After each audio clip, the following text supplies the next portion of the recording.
Chinnaswamy stadium ಗೇಟ್ಗಳ ಬಳಿ ನಡೆದ ಕಾಲ್ ತುಳಿತ ಮತ್ತು 11 ಯುವಕ ಯುವತಿಯರು ಬಲಿಯಾದ ಪ್ರಕರಣ.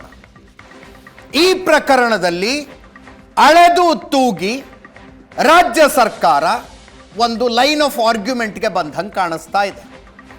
ಏನು ಲೈನ್ ಆಫ್ ಆರ್ಗ್ಯುಮೆಂಟ್? ರಾಜ್ಯ ಸರ್ಕಾರದಿಂದ ಆಯೋಜನೆಗೊಂಡಂಥದ್ದು ವಿಧಾನಸೌಧದ ಮೆಟ್ಟಿಲುಗಳ ಮೇಲಿನ ಕಾರ್ಯಕ್ರಮ. ಅದು ಸಾಂಗವಾಗಿ ನಡೆದಿದೆ, ಶಾಂತವಾಗಿ ನಡೆದಿದೆ, ಯಾವುದೇ ದುರ್ಘಟನೆ ನಡೆದಿಲ್ಲ. 11 ಜನ ಮೃತಪಟ್ಟಂಥದ್ದು ಚಿನ್ನಸ್ವಾಮಿ ಸ್ಟೇಡಿಯಂ ಹೊರಗಡೆ. ರಾಜ್ಯ ಸರ್ಕಾರಕ್ಕೂ ಅದಕ್ಕೂ ಸಂಬಂಧ ಇಲ್ಲ.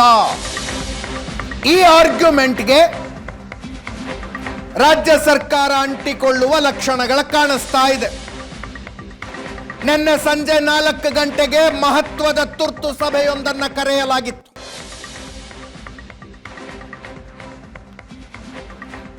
ಮುಖ್ಯ ಕಾರ್ಯದರ್ಶಿ ಶಾಲಿನಿ ರಜನೀಶ್, ಪೊಲೀಸ್ ಮಹಾನಿರ್ದೇಶಕ ಸಲೀಂ, ಡಿಪಿಆರ್ ಮುಖ್ಯಸ್ಥೆ ಸತ್ಯವತಿ, ಡಿಪಿಆರ್ ಸೆಕ್ರೆಟರಿ ಸತ್ಯವತಿ ಅಧಿಕಾರಿಗಳ ಕಡೆಯಿಂದ ಹಾಜರಿದ್ದರು.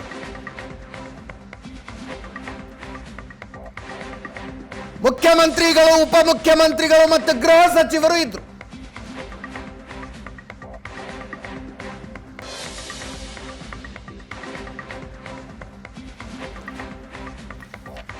ಈ ಸಭೆಯಲ್ಲಿ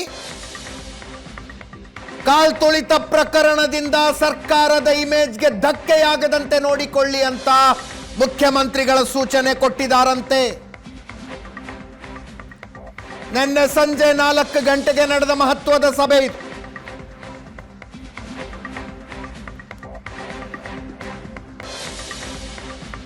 ಸರ್ಕಾರದ ಇಮೇಜ್ಗೆ ಡ್ಯಾಮೇಜ್ ಆಗಬಾರದು.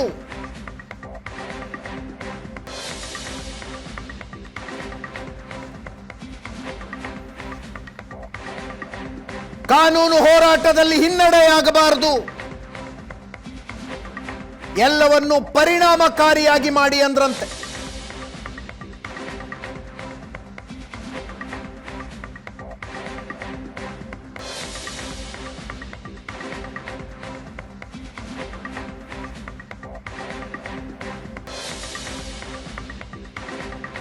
ನಾನಾಗ್ಲೇ ಹೇಳ್ತಾ ಇದ್ದೆ, ಲೈನ್ ಆಫ್ ಆರ್ಗ್ಯುಮೆಂಟ್. ವಿಧಾನಸೌಧದ ಕಾರ್ಯಕ್ರಮದಲ್ಲಿ ಲೋಪ ಆಗಿಲ್ಲ. ಕೆಎಸ್ಸಿಎ ಅವರು ಮಾಡಿದ ಚಿನ್ನಸ್ವಾಮಿ ಸ್ಟೇಡಿಯಂನ ಕಾರ್ಯಕ್ರಮದಲ್ಲಿ ಕಾಲ್ ತುಳಿತ ಆಗಿರೋದು. ಇದೇ ವಾದ ಆಗಿರಬೇಕು ಅಂತ ಸೂಚನೆ ಕೊಟ್ಟಿದ್ದಾರಂತೆ ಮುಖ್ಯಮಂತ್ರಿ.